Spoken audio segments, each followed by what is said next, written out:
नमस्कार दोस्तों, इस वीडियो में हम काफ़ी सारी चीज़ों को डिस्कस करेंगे, जैसे कि 2022 के लिए PSIR ऑप्शनल की स्ट्रेटजी कैसे होनी चाहिए, 2022 के लिए PSIR को ऑप्शनल लेना चाहिए या फिर नहीं लेना चाहिए, PSIR ऑप्शनल का सक्सेस रेट क्या है। बहुत सारी चीज़ों के बारे में बात करेंगे हम इस वीडियो में। वो लोग जो 2022 के अटैम्प्ट में political science and international relations यानी PSIR को अपना ऑप्शनल रखने वाले हैं, या फिर वो लोग जो PSIR ऑप्शनल लेने का विचार कर रहे हैं, दोनों के लिए ये वीडियो काफ़ी ज़्यादा इंपॉर्टेंट है। क्योंकि देखो, सिविल सर्विसेज की तैयारी में ना ऑप्शनल की वेटेज काफ़ी ज़्यादा होती है। 2025 में से 500 मार्क्स का तो ऑप्शनल होता है, 250 मार्क्स के 2 पेपर होते हैं। ऑप्शनल चूज करते वक्त आप ये देखिए राइट गाइडेंस आपके पास अवेलेबल है या नहीं है। सबसे इंपॉर्टेंट, आपका उस ऑप्शनल में इंटरेस्ट है या फिर नहीं है, मटेरियल उस ऑप्शनल में उपलब्ध है या फिर नहीं है। ये सब चीज़ें देख के आप ऑप्शनल चूज कीजिए। और देखो, जीएस में ना मार्क्स में उतनी ज़्यादा वेरिएशन नहीं रहती as comparison to optional. Optional में आप अच्छा लिखोगे तो आपके मार्क्स 300 से भी ज़्यादा आ सकते हैं, नहीं लिखोगे अच्छा तो 200 से भी कम रह जाएंगे। इतनी ज़्यादा वेरिएशंस जीएस में नहीं देखने को मिलती। तभी देखो, एक बात बोली जाती है, ऑप्शनल, एथिक्स और एसे, ये 3 चीज़ आपका सिलेक्शन डिसाइड करती हैं, क्योंकि इन तीनों में ना मार्क्स की वेरिएशन काफ़ी ज़्यादा होती है। जीएस पेपर 2, जीएस पेपर 3 में कंटेंट मिल जाता है, उस कंटेंट को आंसर की फॉर्म में लिखने में इतनी दिक्कत नहीं आती। लेकिन देखो, ऑप्शनल में, एथिक्स में और एसे में आंसर राइटिंग का रोल बहुत इंपॉर्टेंट है। आपको पता है चीज़ें, लेकिन उसको लिखना कैसे है, किन वर्ड्स में लिखना है, किस फ्लो में लिखना है, इस पर डिपेंड होता है कि एग्जामिनर आपको कितने मार्क्स देगा। समझ गए? तो खैर, हमारी इस वीडियो का जो फोकस है आज वो ऑप्शनल पर है। सबसे पहले तो हम political science and international relations optional के फ़ायदे और नुकसान की बात करते हैं, ताकि अगर कुछ लोगों को डाउट है कि PSIR का ऑप्शनल उन्हें लेना चाहिए या फिर नहीं लेना चाहिए, वो अपने इस डाउट को दूर कर सकें और फाइनली डिसाइड कर सकें।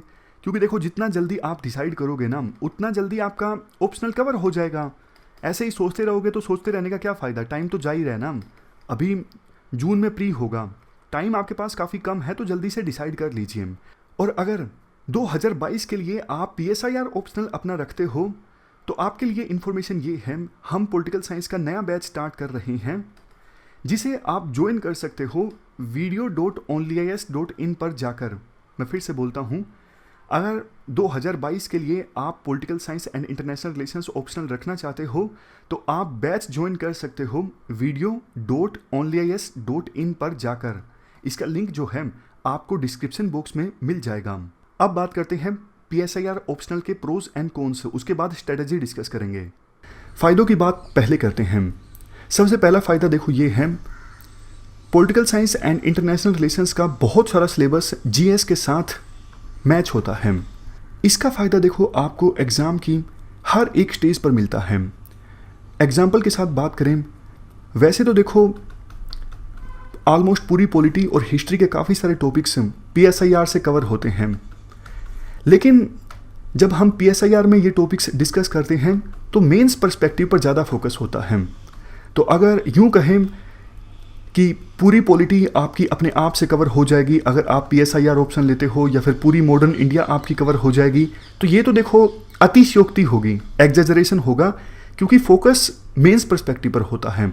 लेकिन हाँ, रियलिस्टिकली बात करें, पिछले 4 से 5 सालों में UPSC इस प्रकार के काफ़ी क्वेश्चंस पूछने लगी हैं, जैसे राइट्स क्या हैं, लिबर्टी क्या है, parliamentary form of government, federalism से संबंधित क्वेश्चंस, मतलब कंसेप्चुअल क्वेश्चंस की हम बात कर रहे हैं, फैक्चुअल क्वेश्चंस की बात नहीं कर रहे। तो UPSC प्रीलिम में पॉलिटी से संबंधित ये जो कंसेप्चुअल क्वेश्चंस पूछने लगी है ना, इनको सोल्व करने में काफ़ी आपको आसानी होगी अगर आपका PSIR ऑप्शनल है। इवन देखो, इंटरनेशनल ऑर्गेनाइजेशंस से संबंधित काफ़ी क्वेश्चन पूछे जाते हैं, और PSIR में बहुत सारी इंटरनेशनल ऑर्गेनाइजेशंस कवर हो जाती हैं। मेंस की बात करें, मेंस में तो बहुत फ़ायदा होता है।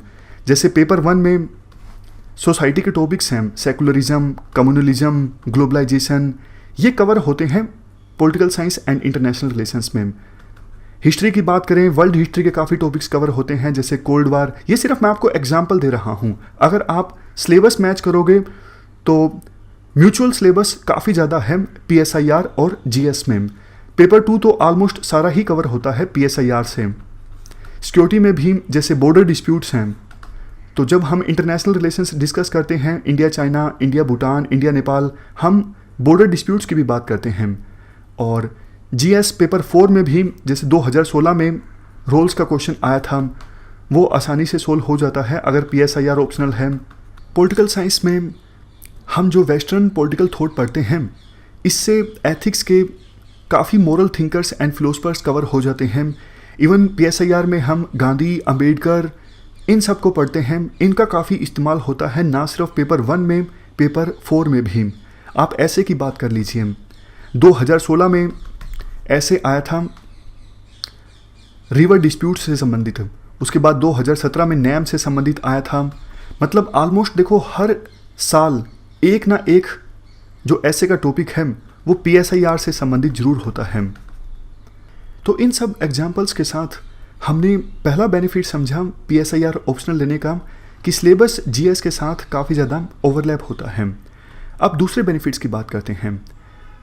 दूसरा फ़ायदा ये है PSIR ऑप्शनल काफ़ी ज़्यादा इंटरेस्टिंग है। देखो जनरलाइज नहीं कर सकते क्योंकि इंटरेस्ट जो है वो तो इंडिविजुअल टू इंडिविजुअल वेरी करता है। किसी को सोसाइटी में इंटरेस्ट ज़्यादा होता है, किसी को हिस्ट्री में, किसी को साइंस रिलेटेड सब्जेक्ट्स में। लेकिन जनरली ज़्यादातर लोगों को IR मतलब इंटरनेशनल रिलेशंस, पॉलिटिक्स, इन सब चीज़ों में इंटरेस्ट आता है। तो अगर आपका इंटरेस्ट ज़्यादा है अगर इन चीज़ों में, तो आप political science and international relations as a optional consider कर सकते हो। क्योंकि अगर देखो इंटरेस्ट नहीं होगा ऑप्शनल में तो उसे लंबे समय तक खींचना थोड़ा मुश्किल रहता है। ऑप्शनल में इंटरेस्ट होना बहुत ज़्यादा ज़रूरी है। नेक्स्ट बेनिफिट है कंसिस्टेंट परफॉर्मेंस। देखो पिछले कुछ सालों के रिजल्ट को अगर हम देखें तो हर साल बहुत सारे स्टूडेंट्स टॉप 100 में ऐसे होते हैं जिनका ऑप्शनल PSIR होता है और उनके मार्क्स 300 से ऊपर होते हैं। तो PSIR ऑप्शनल की जो परफॉर्मेंस है पिछले कुछ सालों से लगातार अच्छी रही है। Next, easy to understand. Optional समझने में काफ़ी ज़्यादा आसान है। बहुत बार इंजीनियरिंग बैकग्राउंड के स्टूडेंट्स को या फिर साइंस रिलेटेड बैकग्राउंड के स्टूडेंट्स को ये डर लगता है कहीं ह्यूमैनिटी से संबंधित ऑप्शनल ले लिया तो पढ़ने में तो दिक्कत नहीं आएगी। देखो उनके ये कंसर्न जायज़ भी हैं, लेकिन political science and international relations optional आसान है पढ़ने में और हम इस प्रकार से डिस्कस करेंगे ताकि नॉन ह्यूमैनिटीज़ बैकग्राउंड के स्टूडेंट्स को बिल्कुल भी कोई भी प्रॉब्लम ना आए। बिल्कुल बेसिक्स से चीज़ों को डिस्कस करना स्टार्ट करेंगे। इसके बाद हम कुछ चैलेंजेस की बात भी कर लेते हैं। देखो जहाँ एक तरफ फ़ायदा है कि सिलेबस GS के साथ काफ़ी ज़्यादा ओवरलैप करता है, तो दूसरी तरफ नुकसान भी है।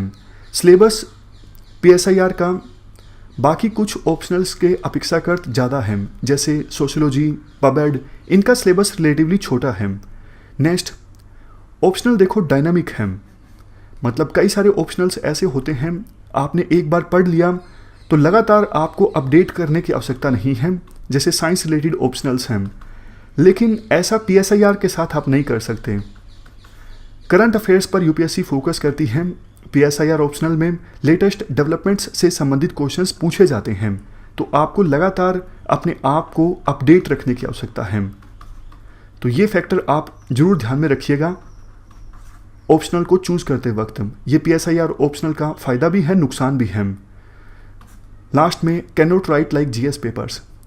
देखो ये बात सही है कि GS के साथ सिलेबस जो है वो मैच होता है, लेकिन आप political science and international relations optional में आंसर्स GS जैसे नहीं लिख सकते। आपके जो आंसर्स हैं उनमें डेप्थ दिखनी चाहिए। GS के आंसर्स में ब्रेड्थ पे फोकस होता है, वेरियस डायमेंशंस पे ज़्यादा फोकस होता है। Political science and international relations optional के आंसर्स में डायमेंशंस के साथ साथ डेप्थ बहुत ज़्यादा ज़रूरी है, लगना चाहिए। सिर्फ फैक्ट्स को प्रोड्यूस नहीं किया गया है, एनालिसिस किया गया है अच्छे से। तो देखो ये जो चैलेंजेस हैं इनको हम अच्छे से एड्रेस करेंगे अपने कोर्स में। तो इस प्रकार से हमने जाना कि आप PSIR ऑप्शनल को अगर लोगे तो क्या एडवांटेजेस होंगे और आपके सामने क्या चैलेंजेस रहेंगे। अब कई बार एक डाउट ये भी मन में आ जाता है कैंडिडेट्स के, क्या PSIR ऑप्शनल स्कोरिंग है या फिर नहीं है। देखो अच्छा लिखोगे ना तो PSIR में मार्क्स आते हैं। पिछले कई सालों से PSIR एज ए ऑप्शनल की जो सक्सेस रेट है ना वो ठीक रही है। जैसे ये डेटा है 4 सालों का ही है। 2014 में 907 कैंडिडेट्स अपीयर हुए थे, फाइनली सिलेक्शन हुआ 57 का, सक्सेस रेट रही 6.3%। 2017 आते आते सक्सेस रेट काफ़ी ज़्यादा इंप्रूव हो चुकी है। बहुत सारे लोग ऐसे हैं जिन्होंने अपना ऑप्शनल बदल के PSIR लिया है। बट देखो लोग ऐसा कर रहे हैं, ये एक पैरामीटर नहीं है ऑप्शनल चूज़ करने का। आप अपने हिसाब से देखिए आपका PSIR में इंटरेस्ट है या फिर नहीं है। आपको अच्छा लगता है ऑप्शनल तभी आप लीजिए। लोगों के कहने से कुछ नहीं होता क्योंकि पढ़ना अल्टीमेटली आपको ही है। तो अब सक्सेस रेट जानने के बाद हम थोड़ी थोड़ी स्ट्रेटेजी डिस्कस करते हैं सिलेबस को देखकर। 2 पेपर्स होते हैं, पेपर 1 एंड पेपर 2। पेपर 1 के 2 सेक्शंस हैं, सेक्शन A, सेक्शन B। उसी प्रकार से पेपर 2 के भी 2 सेक्शंस हैं, सेक्शन A, सेक्शन B। ये जो आपको दिख रहा है ये सिलेबस है पेपर 1 सेक्शन A का। पेपर 1 सेक्शन A में देखो वेस्टर्न पॉलिटिकल थिंकर्स हैं, इंडियन पॉलिटिकल थिंकर्स हैं, पॉलिटिकल थ्योरी हैं। ये जो सेक्शन है ना इसमें आपको पॉलिटिकल साइंस के फंडामेंटल्स जानने को मिलेंगे। जैसे देखो पावर क्या है, इक्वालिटी क्या है, लिबर्टी क्या है, डेमोक्रेसी, स्टेट, ये जो बिल्कुल पॉलिटिकल साइंस के कोर कंसेप्ट्स हैं ना उनके बारे में आप जानोगे। थिंकर्स के बारे में जानोगे जैसे प्लेटो, एरिस्टोटल, मैकियावेली। मतलब यूँ नहीं कहूँगा कि ये जो सेक्शन है ज़्यादा इंटरेस्टिंग है, क्योंकि सारा ही पॉलिटिकल साइंस इंटरेस्टिंग है। हर एक पेपर, हर एक सेक्शन जो है वो पॉलिटिकल साइंस का इंटरेस्टिंग ही है। आपको मज़ा आएगा पढ़ने में। जब देखो आप ये पेपर 1 का सेक्शन A पढ़ोगे ना, किन चीज़ों को आपको ध्यान में रखना चाहिए। जब आप कोई थिंकर पढ़ते हो ना तो थिंकर पढ़ते वक्त आप उस थिंकर का कंटेक्स्ट जरूर जानिए। जैसे प्लेटो ने जो बात लिखी है, प्लेटो का जो काम है वो किस कंटेक्स्ट में था, उस समय सोसाइटी में क्या कंडीशन थी। उस समय एथेंस और स्पार्टा के बीच लड़ाई चल रही थी, कंपटीशन था। तो ये जब कंटेक्स्ट आपको पता चलेगा ना कि किस कंटेक्स्ट में थिंकर ने लिखा है तो ज़्यादा बेहतर ढंग से आप कंसेप्ट को समझ पाओगे, आप कंसेप्ट को कोरिलेट कर पाओगे। जैसे होब्स ने जब लिखा है तो उस समय लॉ एंड ऑर्डर की सिचुएशन काफ़ी ज़्यादा ग्रेव थी। मैकियावेली इटली का भला चाहते थे। तो कंटेक्स्ट आपको पता होगा तो आप बहुत बढ़िया ढंग से चीज़ें समझ पाओगे। और ना सिर्फ आप कंटेक्स्ट देखिए, ये भी देखिए जिस थिंकर की हम बात कर रहे हैं, चाहे वो इंडिया का हो या फिर वेस्ट का हो, उसके ऊपर इन्फ्लुएंस किसका है, उसके क्रिटिक्स कौन कौन हैं। मतलब कौन से ऐसे थिंकर्स हैं जिन्होंने उस थिंकर को क्रिटिसाइज किया है जिसकी हम बात कर रहे हैं। कौन से ऐसे थिंकर्स हैं जिन्होंने उस थिंकर को सपोर्ट किया है जिसकी हम बात कर रहे हैं। तो ये चीज़ें आपको ध्यान में रखनी हैं। और देखो जब आप थिंकर पढ़ो ना उसको आप पॉलिटिकल थ्योरी के कंसेप्ट्स के साथ भी रिलेट कीजिए। जैसे लिबरलिज्म आप पढ़ो तो उस समय लोक के साथ आप रिलेट कीजिए लिबरलिज्म को, क्योंकि लोक को लिबरल थिंकर माना जाता है। उसी प्रकार से जब आप इक्वालिटी के बारे में पढ़ो तो आप जानो इक्वालिटी के बारे में कौन कौन से थिंकर्स ने बोला है। एरिस्टोटल ने क्या बोला है इक्वालिटी के बारे में, क्या एरिस्टोटल इक्वालिटी के पक्ष में थे या फिर स्लेव्स को सपोर्ट करते थे। होब्स का क्या व्यू है इक्वालिटी के बारे में, मिल्स का क्या व्यू है इक्वालिटी के बारे में। ऐसे ऐसे आप ना पॉलिटिकल थ्योरी के कंसेप्ट्स को और पॉलिटिकल थिंकर्स को आपस में रिलेट कीजिए। अलग अलग मत पढ़िए। पॉलिटिकल थ्योरी को आप अलग पढ़ोगे ना पॉलिटिकल थिंकर से तो थोड़ी सी दिक्कत हो जाएगी। आप रिलेट करके पढ़िए हमेशा। ऐसा करते करते देखो आप खुद ही अपने आप से एनालिसिस करना सीख जाओगे। एक कंसेप्ट को दूसरे कंसेप्ट से आप लिंक कर सकोगे। तो ये चीज़ आंसर राइटिंग में बहुत ज़्यादा इंपॉर्टेंट साबित होती है। नेक्स्ट चीज़ आपको ये याद रखनी है, पेपर 1 सेक्शन A के आंसर्स में पेपर 2 सेक्शन A के एग्जाम्पल्स को आपको इस्तेमाल नहीं करना है। जैसे देखो पेपर 1 सेक्शन A में ना लिबरलिज्म का कंसेप्ट आता है, यही कुछ चीज़ें पेपर 2 सेक्शन A में भी आती हैं। लेकिन पेपर 2 सेक्शन A में जो लिबरलिज्म का कंसेप्ट है ना वो IR के कंटेक्स्ट में है। लेकिन पेपर 1 सेक्शन ए में जो लिबरलिज्म का कंसेप्ट है ना, वो इंटरनेशनल रिलेशंस के कंटेक्स्ट में नहीं है, वो पॉलिटिकल थ्योरी के कंटेक्स्ट में है। इसलिए पेपर 2 के जो एग्जाम्पल्स हैं वो आप पेपर 1 में मत इस्तेमाल कीजिए। क्योंकि ये जो पेपर है पूरी तरह से स्टैटिक है, इसलिए इसमें मार्क्स स्कोर करने का जो स्कोप है ना थोड़ा सा बढ़ जाता है। क्योंकि जो आप तैयार करके जाओगे वही तो एग्जामिनर पूछेगा ना, अलग कहाँ से पूछ लेगा। जितने कंसेप्ट्स हैं सभी स्टैटिक हैं और सब पे क्वेश्चन पूछे जा चुके हैं। एक दो क्वेश्चन कई बार अलग से आ जाते हैं, लेकिन ओवरऑल इस सेक्शन में स्कोर करना ज़्यादा आसान रहता है। पैराग्राफ की आप फॉर्म में लिखिए, जीएस में पॉइंट में लिख सकते हो, लेकिन ऑप्शनल में आप थोड़ा एनालिटिकल स्किल्स दिखाना चाहते हो ना, तो पैराग्राफ की फॉर्म में लिखिए। इसके बाद अब हम बात करते हैं पेपर 1 सेक्शन बी की। पेपर 1 सेक्शन बी में है IGP, Indian government and politics. इसमें तो आपका खूब ही इंटरेस्ट होगा, मैं बोल रहा हूँ ना। वैसे political science and international relations सारा ही जो पूरा ऑप्शनल है पूरा इंटरेस्टिंग है, मतलब सभी सेक्शंस एक से बढ़ते एक हैं। आईजीपी में आप ये सारे कंसेप्ट्स पढ़ोगे, Indian nationalism, making of Indian constitution, salient features of Indian constitution.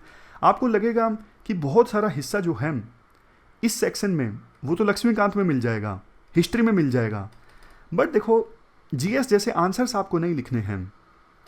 Basic आपका सिलेबस जो है यहाँ से मैच हो रहा है लक्ष्मीकांत से या फिर हिस्ट्री से, मतलब पॉलिटी से और हिस्ट्री से, बट आंसर्स आपको एनालिटिकल लिखने हैं। जीएस जैसे आंसर्स आपको नहीं लिखने हैं।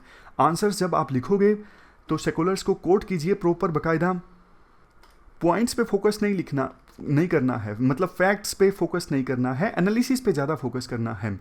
जितना ज़्यादा हो सके करंट के एग्जाम्पल्स देने हैं, करंट में क्या चल रहा है, क्या करंट में बीजेपी सिस्टम बन चुका है जैसे कांग्रेस सिस्टम था 1960s में 50s में। तो मतलब करंट में जितना ज़्यादा एग्जाम्पल आप दे सकते हो, जैसे करंट में नेशनलिज्म पर काफ़ी ज़्यादा फोकस है, तो करंट के एग्जाम्पल्स आप ज़्यादा से ज़्यादा दीजिए इस सेक्शन के आंसर्स लिखते वक्त।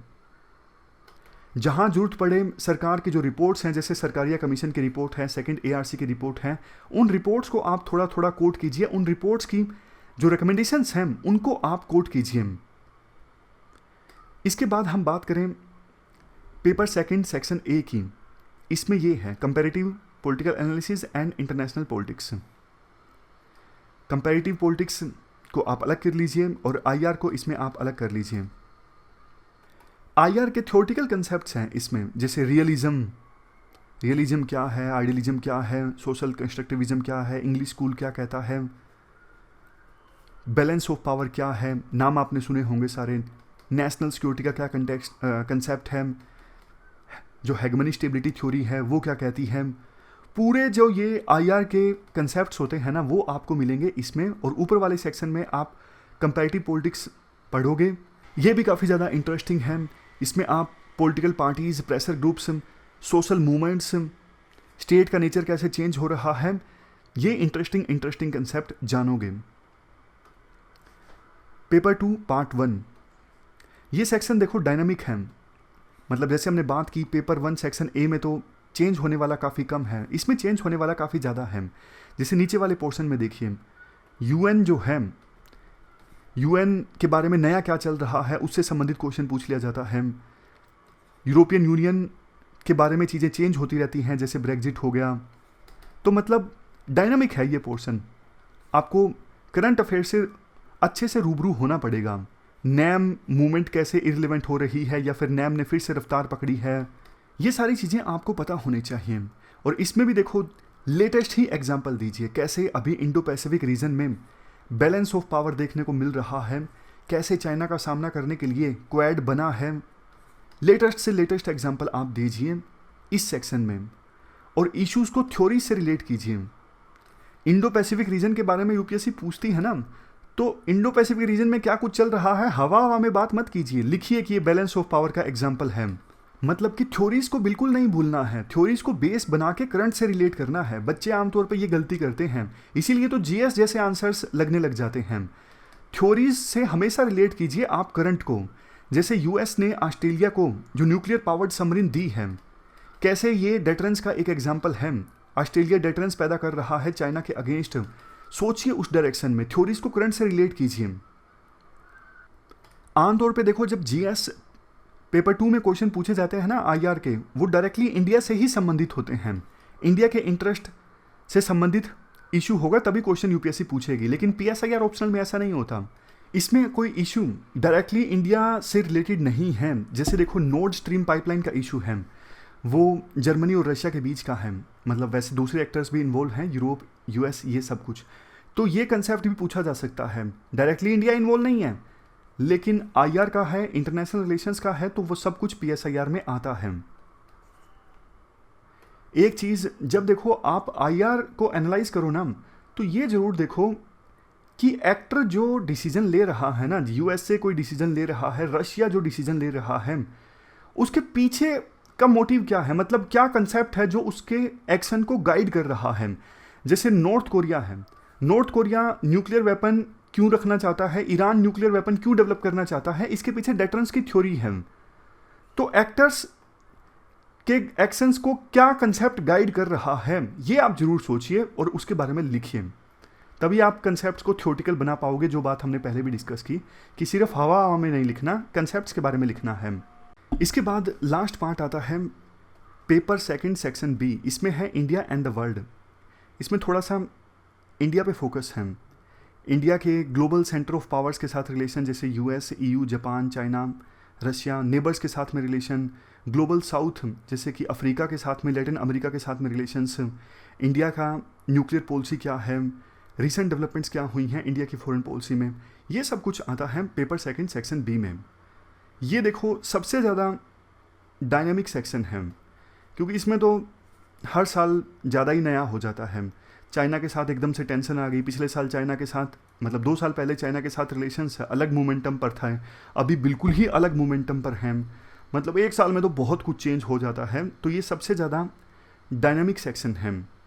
वैसे देखो यूपीएससी हिस्ट्री नहीं पूछती आमतौर पर, जैसे इंडिया और पाकिस्तान की हिस्ट्री क्या है रिलेशंस की, लेकिन इंडिया पाकिस्तान रिलेशंस का हिस्टोरिकल बैकग्राउंड आपको पता होना चाहिए। जितना ज़्यादा आपको हिस्टोरिकल बैकग्राउंड पता होगा, उतना ही ज़्यादा आप एनालिटिकल स्किल्स इस्तेमाल कर सकोगे अपने आंसर्स में, उतनी ही ज़्यादा डेप्थ आएगी आपके आंसर्स में। और जब देखो, वैसे तो ये सभी सेक्शंस के लिए एप्लीकेबल है, फ्लो जरूर होना चाहिए आपके आंसर्स में, मतलब एक पैराग्राफ जो है उसके बाद नेक्स्ट पैराग्राफ का लिंकेज बने, ये आपको इंश्योर करना जरूरी है।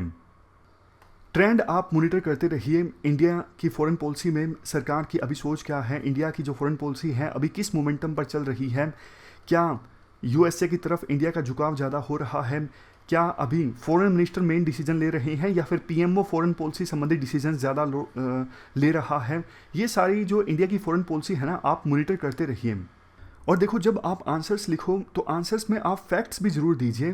फैक्ट्स से जो आपके पॉइंट्स हैं वो सब्सटेंशिएट होते हैं।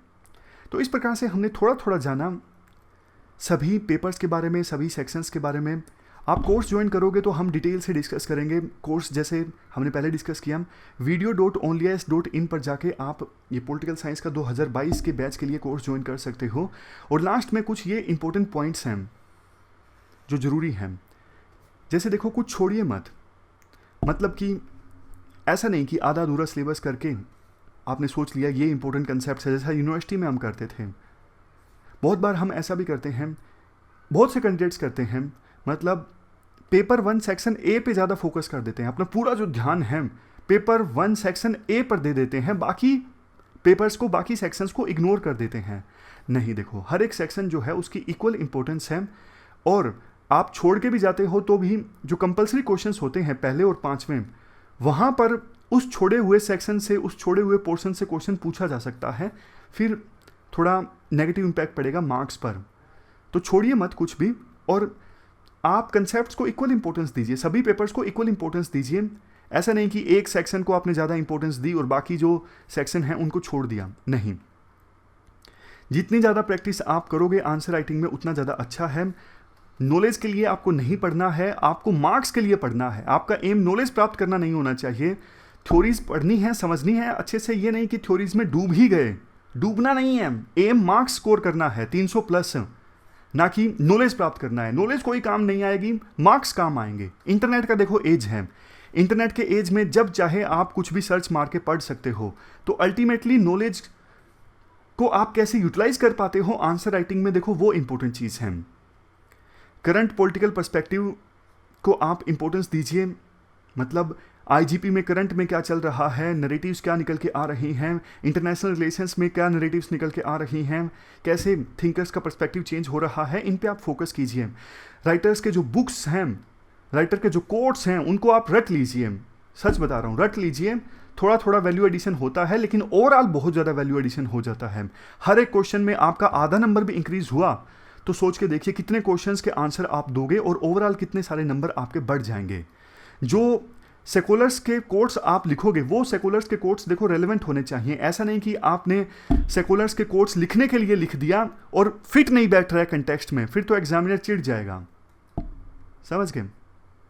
तो ये 5 C आप ध्यान रखिए। आंसर्स देते वक्त कंपेयर कीजिए एक थिंकर के व्यू को दूसरे थिंकर के व्यू से, एक कंसेप्ट को दूसरे कंसेप्ट से क्रिटिसाइज कीजिए। और क्रिटिसाइज जब आप करो तो एक थिंकर के व्यू को क्रिटिसाइज कीजिए दूसरे थिंकर के व्यू से। कंटेम्प्रेरी चीज़ों पे आपको ध्यान देना है, कंसाइज करके लिखना है, कंक्लूजन अच्छे से देना है। नॉर्मल चीज़ें हैं, लेकिन जब आप पढ़ोगे तो कोर्स में हम इन चीज़ों पर फोकस करेंगे अच्छे से। तो इस प्रकार से हमने थोड़ी सी ब्रीफ में स्ट्रेटेजी जानी, ताकि एक आइडिया मिल जाए आपको कि 2022 में आपको किस प्रकार से पॉलिटिकल साइंस के लिए पॉलिटिकल साइंस का ऑप्शनल तैयार करना है। फ्यूचर में हम इस प्रकार की वीडियोस और पब्लिश करते रहेंगे। अब अभी के लिए इस वीडियो में इतना ही है। Thank you very much for discussion.